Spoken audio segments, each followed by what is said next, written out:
Finally আমরা চলে এসেছি আজকে ফোর্ড ইকো স্পোর্টস নিয়ে। আর এদিকে হচ্ছে হোন্ডা সিটি। সেম প্রবলেম দুটো গাড়িরই, এরও স্টারিং প্রবলেম, ওরও স্টারিং প্রবলেম। আমরা এই গাড়িটা এসছে বনগা থেকে আমাদের কাছে। তো আমরা স্টারিং সব কিছু ফলো আপ করেছি, কী কী প্রবলেম আছে তো আপনাদেরকে দেখিয়ে দিচ্ছি। দিকে চলে আসুন।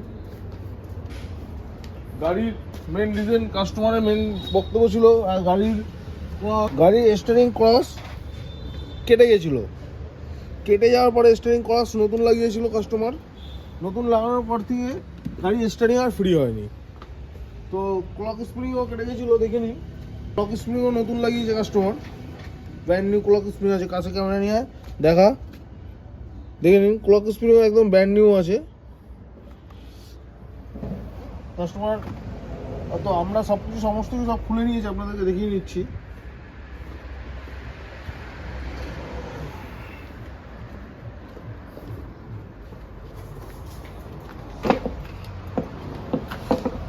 দেখুন, আমরা স্টিয়ারিং পুরো খুলে নিয়েছি। তো আমরা স্টিয়ারিং সমস্ত কিছু সব ফিট করবো। মোটরও খুলে নিয়েছি, দেখুন।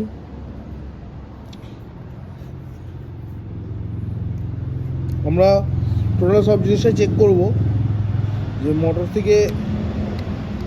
থেকে ইস্যু থাকলে আমরা দেখবো মোটর ফ্রি আছে, মোটরের প্রবলেম নেই। কারণ মোটর যদি প্রবলেম থাকতো মোটরে আটকে যেত, সে আটকানো ভাব নেই, মোটর ফ্রি আছে। মোটর খোলার কোনো প্রয়োজন নেই এই মুহূর্তে। আমরা আগে সব আগে বোর্ড টোর সব চেক করবো। চেক করে আমরা ফিটিং করে গাড়িতে দেখবো যে স্টিয়ারিং ফ্রি হচ্ছে কি হচ্ছে না। তারপর আপনাদেরকে বলবো প্রবলেম কী হয়েছিল। প্রবলেম হুন্ডা সিটিতেও দেখে নিন। হুন্ডা সিটিতেও দেখে নিন, স্টিয়ারিংয়ের লাইট দেখা, স্টিয়ারিং লাইট জ্বলছে। গাড়ি স্টার্ট করলাম, দেখুন চেক ইঞ্জিনের লাইটের এফআইআর কোড আছে, পাওয়ার স্টিয়ারিং লাইট চলে গেলো। দেখুন স্টিয়ারিং হার্ড, পুরো স্টিয়ারিং হার্ড, বুঝতেই পারছেন স্টিয়ারিং হার্ড হয়ে গেছে, গাড়ির জন্য কাটানো হচ্ছে। সেম প্রবলেম ওই গাড়িটাতেও ছিল। ওই গাড়িটা ঘাটা হয়েছিল, অনেকে ঘেটেছিল। এই গাড়িটা এখনও পর্যন্ত জানি না কী করেছে কী করেনি, যেহেতু এখনও খুলিনি। ওই গাড়িটা অন্য মেকানিক ঘেরেছিল, সে ঠিক করতে পারেনি। তারপর আমাদের কাছে এসছে বনগা থেকে। সব কিছু খোলা আছে, আমরা সব কিছু এখানে লাইন আমরা সব চেক করে নিয়েছি। এখানে একটা তারে মেন লাইন থাকবে, একটা তারে 2.5, এই দুটোতে ক্যান লাইন আছে। একটা 2.5 থাকবে, একটা 5.2 থাকবে, দুটো ক্যান লাইনই আছে। আর একটা মেন লাইন আছে, আর এখানে একটা মেন আছে, একটা নেগেটিভ আছে। এখানে একটা পজিটিভ আছে, একটা নেগেটিভ আছে। এখানে একটা পজিটিভ আছে, দুটো ক্যান লাইন রয়েছে। ফাইনালি ফোর্ড ইকো স্পোর্টসের যে গাড়িটা আমাদের কাছে বনগা থেকে এসছে, তার স্টারিং আমরা স্টারিং রেডি করেছিলাম পুরো।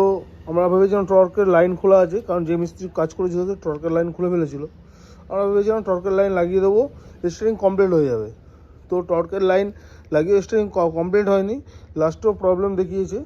তো তারপরে আমরা পুরো অ্যাসেম্বল সেট আমাদের চেঞ্জ করতে হচ্ছে। দেখুন, আমরা অ্যাসেম্বল সেট নিয়ে এসেছি। তো আমরা এর অ্যাসেম্বল খুলে আমরা এর মধ্যে ফিট করব, কারণ দুটো, এটা পুশ বাটন গাড়ি আছে, এটা হচ্ছে নর্মাল চাবির গাড়ি আছে। যে কারণে আমরা দুটোর এর অ্যাসেম্বল খুলে এতে ফিটিংস করে আমরা লাগাবো। তার আগে আমরা একটা কথা আপনাদেরকে বলছি, সেটা হচ্ছে আমরা প্রত্যেক মিস্ত্রিকে একটাই কথা বলবো, যে তুমি যদি এর সম্বন্ধে যদি না জেনে থাকো, যে জানে তার কাছে হ্যান্ড ওভার করো। নাহলে একটা কাস্টমারের, আমাদের ছোট এক একটা ভুলের জন্য তাদের অনেক টাকা লস হয়ে যায়, অনেকটা টাকাই লস হয়ে যায়। কারণ এইসব জিনিসগুলো অনেক কস্টলি। কারণ এদের প্রত্যেকটা জিনিসের দামই কস্টলি, নর্মাল গাড়ির মতন দাম কম নয়। কস্টলি গাড়ি, জিনিসের দামও কস্টলি। এগুলো সবসময় হিসাব করে আপনাদেরকে কাজ করতে হবে। এগুলোকে সবসময় ফলো রাখুন, যে সব কাজই সবাইকে যে করতে হবে এরকম কোনো মানে নেই। যারা যেটা জানে তাদের কাছে সেটা হ্যান্ড ওভার করুন, কারণ আমরা সবাই সব জিনিসটা জানি না।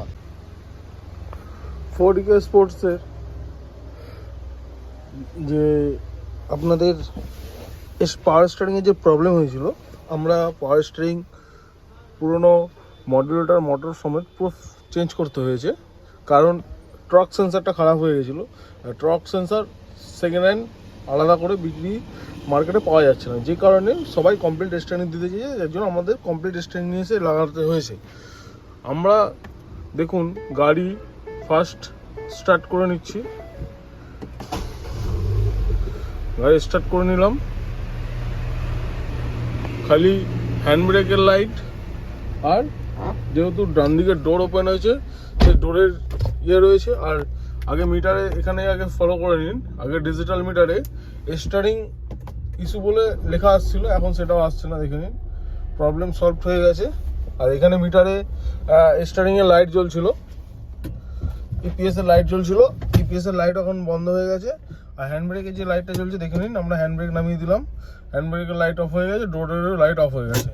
গাড়িতে এখন আমরা হ্যান্ড ব্রেক টানলাম যেহেতু হ্যান্ড ব্রেকের লাইট জ্বললো। স্টারিং দেখে নিন, স্টারিং আমরা দেখুন এক হাতে কাটাচ্ছি, এক আঙুলে, বুঝতেই পারছেন স্টারিং একদম পারফেক্ট আছে। এখন স্টারিং নিয়ে আর কোনো সমস্যা নেই। আগে যে সমস্যাটা এসেছিল সেটা হচ্ছে স্টারিংয়ের ক্রস ভেঙে গিয়েছিলো, ভেঙে যাওয়ার পরে কাস্টমারের নাকি ক্রস চেঞ্জ করতে গিয়েছিলো গ্যারেজে অন্য মেকানিকের কাছে, সেই মেকানিক স্টারিং ক্রস চেঞ্জ করতে গিয়ে গাড়িতে এত কিছু সমস্যা চলে এসছে, এত কিছু সমস্যা দাঁড়িয়ে গেছে। জানি না, আমি যখন খুলেছিলাম তখন দেখেছিলাম যে স্টারিংয়ের ক্রস তো চেঞ্জ করেছে ঠিক আছে, কিন্তু স্টারিংটা কী কারণে পুরো ওপেন করেছিল আমি সেটা ভাবতে পারলাম না, যে স্টারিংটা কেন ওপেন করলো। তো স্টারিংয়ে মোটর থেকে শুরু করে সমস্ত কিছু সব ওপেন করেছিল। তো তখন আমি দেখলাম খুলে ইপিএস না সরি আপনার স্টারিং অ্যাঙ্গেল সেন্সারের জ্যাক ওরা লাগায়নি, তো আমরা স্টারিং অ্যাঙ্গেল সেন্সারের জ্যাক আমরা লাগিয়েছিলাম, লাগিয়ে আমরা পুরো কমপ্লিট করে আবার গাড়িতে লাগিয়েছিলাম, তাতেও গাড়ির প্রবলেম সলভ হয়নি। তখন আমরা বাধ্যতামূলক, কারণ ফার্স্টেই আমরা কাস্টমারকে স্টারিংটা চেঞ্জ করতে যাইনি, তো আমরা ক্যালিব্রেশন করে স্টারিং ক্যালিব্রেশন করে তাতে সমস্যা মেটেনি, তারপরে আমরা নতুন স্টারিং নিয়ে এসে ক্যালিব্রেশন করে তারপরে গিয়ে গাড়ির সমস্যা মিটেছে। এখন গাড়িতে কোনো প্রবলেম নেই, দেখে নিন গাড়ি একদম ওকে আছে। দেখুন আমরা EcoSport, Ford EcoSport আমরা টেস্ট ড্রাইভে বেরিয়েছি। দেখুন গাড়িতে কোনো চেক ইঞ্জিন লাইটও নেই, আর গাড়িতে ইপিএসেরও কোনো সিগন্যাল নেই, গাড়ি একদম সুন্দর চলছে, পারফেক্ট, গাড়িতে কোনো প্রবলেম নেই। যেই প্রবলেমের জন্য কাস্টমার আমাদের কাছে গাড়ি নিয়ে এসেছিলো সেই প্রবলেম আমরা সলভ করে দিয়েছি। স্টার্ট কর গাড়ি।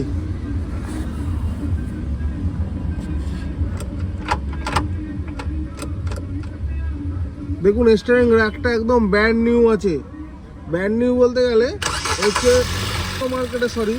পুরোনো মার্কেট থেকে রং করা স্টারিং র্যাক, ঠিক আছে, পুরোনো স্টারিং র্যাকই আছে, কিন্তু স্টারিং র্যাকটা রং করা। এবার ডান দিক বাদিক কর, লক্ষ্য হচ্ছে এরম কর, লক্ষ্য হচ্ছে এরম কর, ডান দিক বাদিক এরম লক্ষ্য হচ্ছে কর।